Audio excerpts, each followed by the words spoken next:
শুভ সকাল জানাচ্ছি Martin Luther কলেজের দ্বিতীয় বর্ষের মানবিক বিভাগের শিক্ষার্থীদের।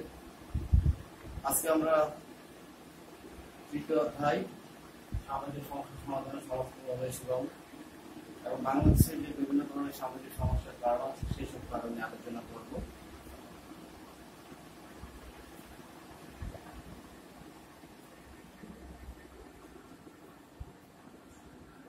আজকে আমাদের ক্লাস হচ্ছে 10ম ক্লাস। আমরা যে বিষয়গুলো নিয়ে আলোচনা করেছি পূর্বে প্রথম অধ্যায় এবং দ্বিতীয় অধ্যায়, আশা করি তোমরা সেগুলো আমাদের ক্লাসগুলো খুব সুন্দরভাবে দেখেছো এবং পড়াশোনা করছো। তো শুরুতে আমি যে বিষয়টা বলতে চাচ্ছি যে আমরা মূলত যারা এই সাবজেক্টটাকে নিয়ে পড়াশোনা করছি, আমরা সবসময় চেষ্টা করি আমাদের সামাজিক কি ধরনের সমস্যা আছে এবং এই সমস্যাগুলো কিভাবে সমাধান করা যায় এবং এই সমাধানের বিভিন্ন ধরনের পদ্ধতি অথবা বিভিন্ন ভাবে সমাধানের যে উপায়গুলো আছে সেই উপাদানগুলো নিয়ে আমরা কাজ করি। তো আজকে আমরা যে বিষয়গুলো দেখবো সেটা হচ্ছে আমাদের বাংলাদেশে যে সামাজিক সমস্যাগুলো হচ্ছে এবং এই সামাজিক সমস্যা হওয়ার পিছনে কি কি কারণগুলো দায়ী আছে এবং এগুলো কিভাবে আমাদের সামাজিক জীবনযাপনে অথবা মানুষের উপরে কিভাবে ক্ষতিকর প্রভাব ফেলছে সেই সমস্যাগুলো আমরা আজকে আলোচনা করব। তো প্রথমে যদি আমরা দেখি যে আমাদের বাংলাদেশের সামাজিক সমস্যার অন্যতম কারণ হচ্ছে দারিদ্রতা। আমরা জানি যে বাংলাদেশের অধিকাংশ মানুষ দরিদ্র অথবা দারিদ্র সীমার নিচে বসবাস করে। মুষ্টিমেয় মানুষ অথবা কিছু সংখ্যক মানুষ যারা তাদের অর্থ সম্পদ অথবা প্রাচুর্যের মাধ্যমে তারা সুন্দরভাবে জীবনযাপন করতে পারছে, কিন্তু অধিকাংশ মানুষই এত বেশি দরিদ্র অথবা যাদের সেইভাবে অর্থনৈতিক সচ্ছলতা নেই, মূলত তাদেরকে আমরা দারিদ্র হিসেবে বিবেচনা করে থাকি। এবং এই দারিদ্রতার কারণে মানুষ মূলত বিভিন্নভাবে অপরাধের সাথে জড়িয়ে পড়ে অথবা তাদের চাহিদা পূরণ করার জন্য তারা ন্যায় অন্যায়ের ধারে না গিয়ে তারা বিভিন্নভাবে তাদের চাহিদা পূরণ করার জন্য তারা বিভিন্ন ধরনের অপরাধমূলক কার্যক্রমের সাথে তারা জড়িয়ে পড়ে। এটা হচ্ছে আমাদের সামাজিক সমস্যার অন্যতম একটি কারণ। তার পরের পয়েন্টে যদি আমরা দেখি সামাজিক পরিবর্তন, তা আমাদের সমাজ খুব দ্রুত পরিবর্তন হচ্ছে এবং এই পরিবর্তনের সাথে অনেকে খাপ খাওয়াতে পারছে, আবার অনেকে খাপ খাওয়াতে পারছে না। যার কারণে অনেক সময় দেখা যাচ্ছে যারা এই পরিবর্তনের সাথে খাপ খাওয়াতে পারছে না তারা বিভিন্নভাবে সমস্যায় পড়ে যাচ্ছে অথবা তারা সমস্যার কারণ হয়ে যাচ্ছে। যার কারণে এই পরিবর্তনের অন্যতম কারণটাই হচ্ছে আমাদের উন্নত বা আধুনিক বিভিন্ন ধরনের প্রযুক্তি অথবা সুযোগ সুবিধা। যেসব সুযোগ সুবিধার কারণে আমরা এখন অনেকভাবে আমরা কর্মহীন হয়ে যাচ্ছি অথবা আমাদের কাজে যে স্পিকার আগ্রহ আছে সে আগ্রহটা আমরা হারিয়ে ফেলছি। তো এইভাবে সামাজিক পরিবর্তনে আমরা দিশেহারা হয়ে যাওয়ার কারণে অনেকে আমরা দিক বিদিক হারিয়ে ফেলছি অথবা আমরা ভালো মন্দ আর বিচার বিশ্লেষণ করতে পারছি না, যার কারণে অনেক ধরনের সমস্যা সৃষ্টি হচ্ছে। 3 নম্বর পয়েন্টে যদি দেখি আমরা ভারসাম্যহীন জনসংখ্যা। আমাদের বাংলাদেশ হচ্ছে পৃথিবীর অন্যতম একটি ঘনবসতিপূর্ণ একটি দেশ এবং এই ছোট্ট দেশে 1,47,570 বর্গ কিলোমিটার আয়তনের এই ছোট্ট দেশে প্রায় 16 থেকে 17, 18, 19 কোটি মানুষ এখানে বসবাস করে।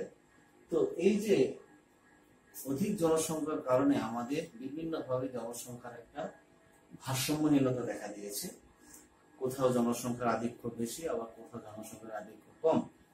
তো এইভাবে অধিক জনসংখ্যার কারণে অনেক জায়গায় অধিক জনসংখ্যা সেইভাবে সুন্দরভাবে তারা জীবনযাপন করতে পারছে না অথবা তাদের চাহিদা পূরণ হচ্ছে না। যার কারণে আমরা দেখি যে তাদের চাহিদা পূরণ করতে গিয়ে তারা অনেক ধরনের অপরাধের সাথে অন্যায়ের সাথে তারা জড়িয়ে পড়ছে, যার কারণে সমাজে অনেক ধরনের সামাজিক সমস্যা দেখা দিচ্ছে। মূলত শহর অঞ্চলগুলোতে জনসংখ্যার আধিক্য অনেক বেশি।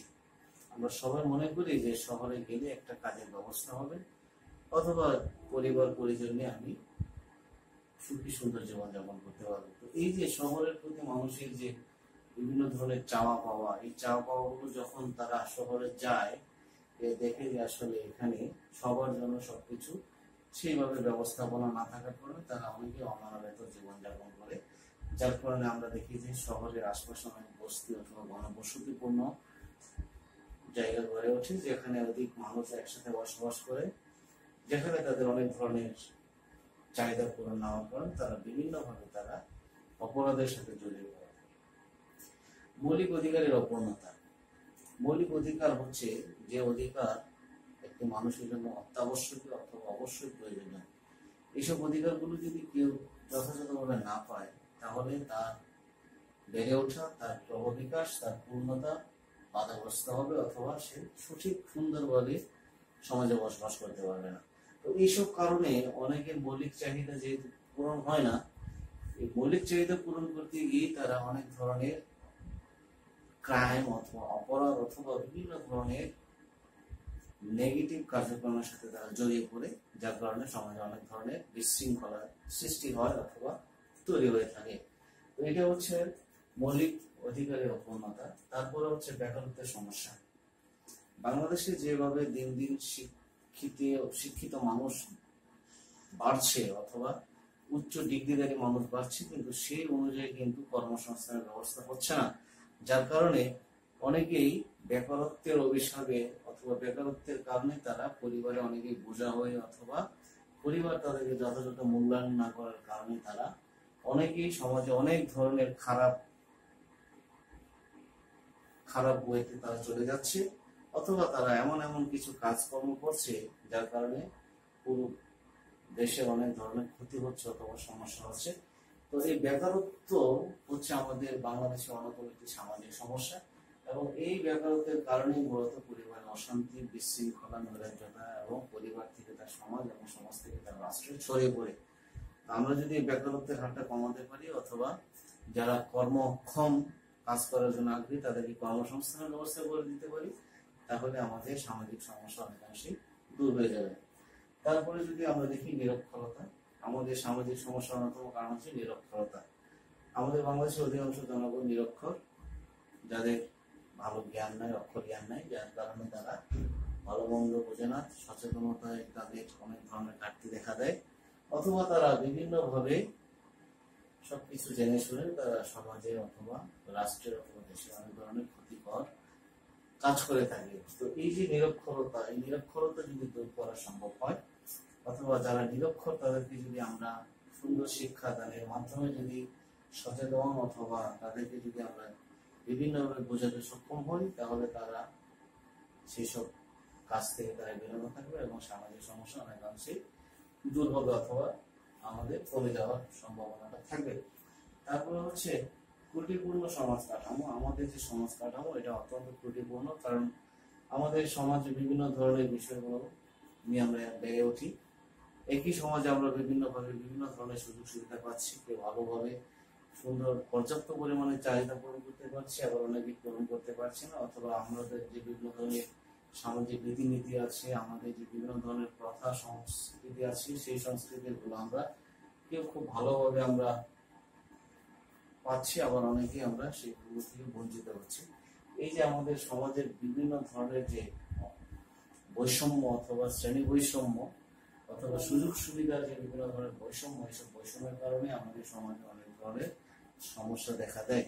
এই সমস্যায় মূলত ধীরে ধীরে সামাজিক সমস্যায় গিয়ে রূপ ধারণ করে অথবা সামাজিক সমস্যার কারণ হয়ে দাঁড়ায়। এটার জন্য আমাদের সমাজকে অবশ্যই আমাদের যে সমাজ কাঠামো আছে সেই কাঠামোটাকে ত্রুটিপূর্ণ হিসেবে আমাদের তৈরি করতে হবে।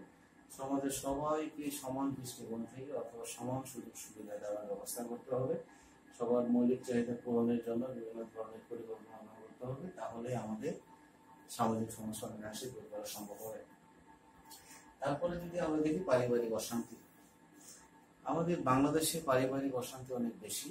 আমরা সামান্য ছোটখাটো বিষয় নিয়েও পরিবারে অনেক ধরনের অশান্তি করে থাকি। তারপর তা আবার যৌতুকের একটা প্রবণতা আছে, অথবা শ্বশুর বাড়ি অথবা বিভিন্ন ভাবে আমাদের বউয়ের বাড়ি থেকে অনেক ধরনের চাওয়া কাজ করে, যার কারণে দেখি যে আমরা যদি আমাদের চাহিদা যথাযথভাবে পূরণ করতে কেউ না পারে, অথবা স্ত্রী পক্ষের যদি সেইভাবে চাহিদা পূরণ না করে থাকি, তাহলে আমরা দেখি যে অনেকভাবে অত্যাচার নির্যাতন করা হয়ে থাকে। এমনকি শ্বশুর বাড়ির লোকজন পিটিও অনেক ক্ষেত্রে নারীদেরকে মেরে ফেলে অথবা নির্মম অত্যাচার নির্যাতন করে। এছাড়াও অনেক ধরনের বিষয় আছে, যেমন দারিদ্রতার কারণে পারিবারিক অশান্তি দেখা দিতে পরিবারের চাহিদা যথাযথভাবে পূরণ না হয়, সেক্ষেত্রেও পরিবার অনেক ধরনের অশান্তি অথবা বিশৃঙ্খলা দেখা দিয়ে থাকে। এইভাবে পারিবারিক অশান্তির কারণে আমাদের সেটা ধীরে ধীরে সামাজিক সমস্যা হিসেবে রূপ নেয়। সামাজিক নিরাপত্তার অপূর্ণতা, আমাদের সমাজে সামাজিক নিরাপত্তা অনেক ধরনের ঘাটতি আছে। আমরা দেখতে পাচ্ছি যে আমাদের সমাজে এখন এমন বিশৃঙ্খলা তৈরি হয়েছে, আমরা নিরাপদে কোনোভাবেই আমরা সমাজে জীবনযাপন করতে পারছি না। ইভেন ঘরের ভিতর থেকেও আমরা নিরাপদ না। তো এই যে সামাজিক নিরাপত্তাহীনতা, এই সামাজিক নিরাপত্তাহীনতার কারণে আমাদের সমাজের প্রতি মানুষের ভীতি অথবা ভয় অনেক বেশি বেড়ে গেছে, যার কারণে অনেকেই চাচ্ছে যে এই দেশ ছেড়ে অন্য দেশে গিয়ে জীবনযাপন করার জন্য, অথবা এক স্থান থেকে অন্য স্থানে গিয়ে তারা জীবনযাপন করতে চাচ্ছে। এই যে আমাদের সামাজিক নিরাপত্তার যে অভাব, অপূর্ণতা, এই অপূর্ণতা যদি আমরা দূর করতে পারি, আমরা যদি সমাজে সবার নিরাপত্তা নিশ্চিত করতে পারি, তবে আমাদের পক্ষে সম্ভব হবে যে সামাজিক সমস্যা, সমাজে সুন্দর একটি পরিবেশ তৈরি করতে আমরা সক্ষম হব। তো এইভাবে আরো অনেক ধরনের পয়েন্ট আছে। যাই হোক, পরবর্তী পয়েন্টগুলো আমরা একটু দেখি।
শিল্পায়ন ও শহরায়ন, আমরা সবাই জানি যে যেখানে শিল্প কলকারখানা গড়ে ওঠে, সেখানে অধিক মানুষ কাজের সন্ধানে অথবা কাজের জন্য গিয়ে তারা জড়ো হয় এবং সেখানে বসবাস করে, এবং এখানে বিভিন্ন অঞ্চলের মানুষ এসে বসবাস করে, যার কারণে সেখানে অনেকের ভালো দিক, খারাপ দিক, অথবা তারা অনেকভাবেই তারা বিভিন্ন ধরনের অপরাধ করেও তারা এইসব অঞ্চলগুলোতে এসে তারা আত্মগোপন করে থাকে। তো সেই সব অঞ্চলে অনেক ধরনের সামাজিক সমস্যা দেখা দেয়। এখানে অনেকভাবে অনেকেই প্রতারণার শিকার হয়ে থাকে।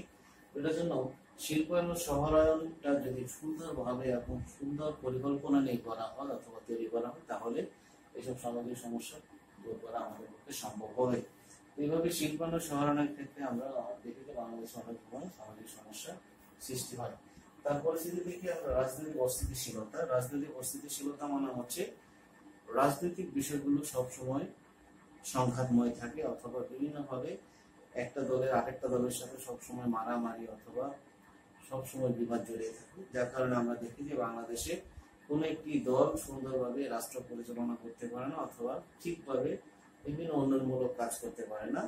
তো বিরোধী দল অথবা বিরোধী পক্ষ বিভিন্ন ভাবে তাদেরকে প্রতিবন্ধকতা সৃষ্টি করে অথবা তৈরি করে, অথবা ভালো কাজগুলোকে তারা সমর্থন করে না। তো এইভাবে রাজনৈতিক অস্থিতিশীলতার কারণে আমাদের অনেক ধরনের সামাজিক সমস্যা দেখা যাচ্ছে।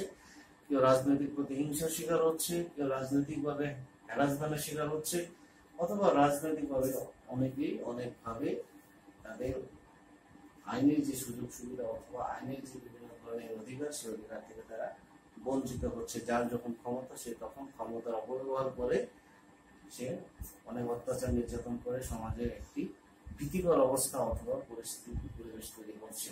এভাবে রাজনৈতিক অস্থিতিশীলতা অন্যতম একটি কারণ হচ্ছে সামাজিক সমস্যা কারণ পিছনে। যাই হোক, প্রাকৃতিক দুর্যোগ বাংলাদেশে প্রতিনিয়ত প্রাকৃতিক দুর্যোগ লেগে থাকে।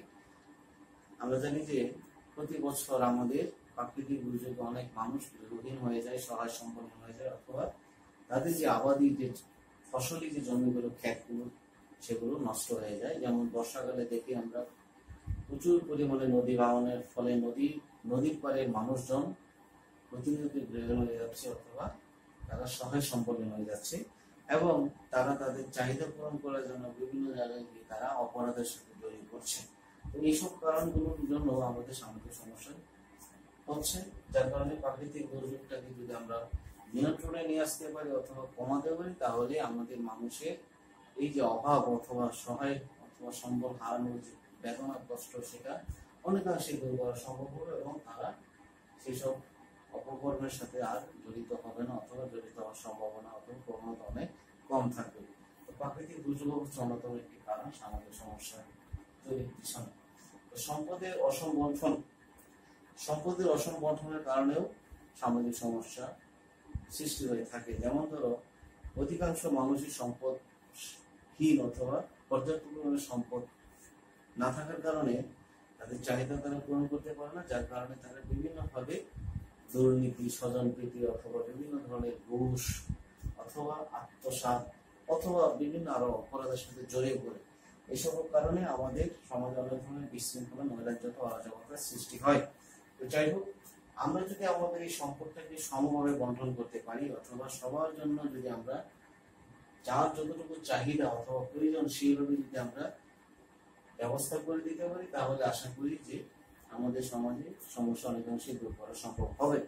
তো সম্পদটা হচ্ছে, যদি কারোর ভিতরে অভাব না থাকে অথবা চাহিদা যদি যথেষ্ট কম হয়, তাহলে সে সহজে অপরাধের সাথে সে জড়িত হয় না অথবা জড়ানোর সম্ভাবনাটা অনেক কম থাকে।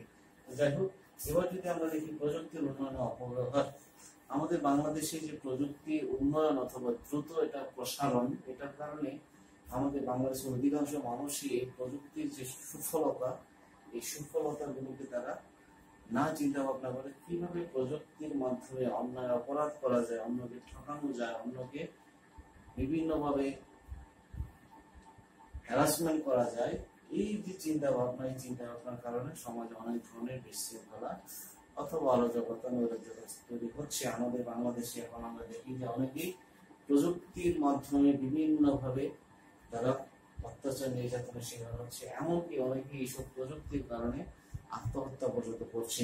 তো আমাদের যে বর্তমান বাংলাদেশ সরকার, সে প্রযুক্তিকে সুন্দরভাবে ব্যবহার করার উপযোগী করে গড়ে তোলার জন্য অথবা নিয়ন্ত্রণ করার জন্য একটি আইন করেছে, সেটা হচ্ছে আইসিটি অ্যাক্ট, অথবা আমাদের প্রযুক্তির যে বিভিন্ন ধরনের বিষয়াবলীগুলো আছে সেই বিষয়গুলো যেন আমরা অত্যন্ত সতর্কতার সাথে ব্যবহার করি, সেই বিষয়ের উপরে অনেক সুন্দর সুন্দর আইন তৈরি করা হয়েছে, যে আইনের মাধ্যমে কেউ যদি এইসব অপরাধের সাথে জড়িয়ে পড়ে, তাহলে তাকে জিরো টলারেন্সের ভিত্তিতে বিভিন্নভাবে পানিশমেন্টের ব্যবস্থা করা হয়ে থাকে অথবা দেওয়া হয়। তো এইভাবে অনেকাংশে এখন বর্তমানে দেখা যাচ্ছে যে অনেকের ভিতরে যে প্রযুক্তির অপব্যবহার করে মানুষকে বিভিন্ন প্রতারণা করার মনোভাব, সেটা অনেকাংশে এখন কমে যাচ্ছে।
সাংস্কৃতিক আগ্রাসন। আমাদের বাংলাদেশে অন্যান্য দেশের সংস্কৃতি অথবা অন্যান্য দেশের বিভিন্ন ধরনের আচার আচরণগুলো খুব দ্রুত পরিমাণে আমাদের সংস্কৃতিতে ঢুকে যাওয়ার কারণে অথবা প্রবেশ করার কারণে আমরা আমাদের নিজস্ব যে সংস্কৃতিগুলো আছে সেই সংস্কৃতিগুলো আমরা ভুলে যাচ্ছি অথবা সেই সংস্কৃতির প্রতি আমাদের আকর্ষণ কমে যাচ্ছে। এই যে সাংস্কৃতিক আগ্রাসন, এটার অন্যতম কারণ হচ্ছে আমরা বিভিন্ন ভাবে এখন অন্যান্য দেশের সংস্কৃতিগুলো আমরা দেখছি অথবা শুনছি, যার কারণে সেসব সংস্কৃতির প্রতি আমাদের একটি আগ্রহ তৈরি হচ্ছে, যার কারণে আমরা নিজের সংস্কৃতিকে আমরা আর আগের মতো গুরুত্ব দিচ্ছি না। যার কারণে আমরা দেখতে পাচ্ছি যে আমাদের যে স্যাটেলাইট চ্যানেলগুলো আছে, আমরা আমাদের এইসব চ্যানেলগুলোতে অন্য দেশের সংস্কৃতিগুলোকে বেশি দেখছি অথবা তাদের সংস্কৃতিকে আমরা চর্চা করছি, যার কারণে দেখতেছি যে আমাদের বাংলাদেশের ছোট ছোট ছেলে মেয়েরা বাংলা ভাষা শেখার আগে তারা হিন্দি ভাষা অথবা ইংলিশ ভাষা অথবা অন্যান্য ভাষার প্রতি তারা আগ্রহ তৈরি করছে অথবা তাদের আগ্রহ বেড়ে যাচ্ছে। কারণ হচ্ছে যখন থেকে তারা টিভি দেখা শুরু করে তখন থেকে তাদের যে বিভিন্ন ধরনের কার্টুন অথবা বিভিন্ন ধরনের যে বিনোদনমূলক যে বিষয়গুলো, শিশুতোষ যে প্রোগ্রামগুলো আছে, সেই প্রোগ্রামগুলো মূলত বিভিন্ন অন্যান্য দেশের ভাষায় হয় এবং সেই ভাষাগুলো তাদের শুনতে শুনতে দেখতে দেখতে তাদের ভিতরে সেটা ইজিলি ইনস্টল হয়ে যায় অথবা তারা সেগুলোকে সহজেই ক্যাচ করতে পারে।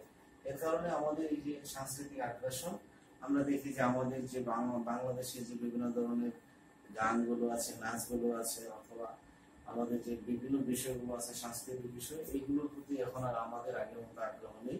আমরা এখন বিভিন্ন ক্ষেত্রে দেখি যে আমাদের বিভিন্ন সামাজিক অনুষ্ঠানগুলোতে অথবা বিভিন্ন অনুষ্ঠানগুলোতে আমরা অন্যান্য দেশের পাশ্চাত্য সংস্কৃতি অথবা আমরা ইন্ডিয়ান সংস্কৃতির প্রতি বেশি পরিমাণে ঝুঁকে যাচ্ছি অথবা আমরা তাদের সংস্কৃতিটাকে আমরা খুব বেশি পরিমাণে প্রাধান্য দিচ্ছি।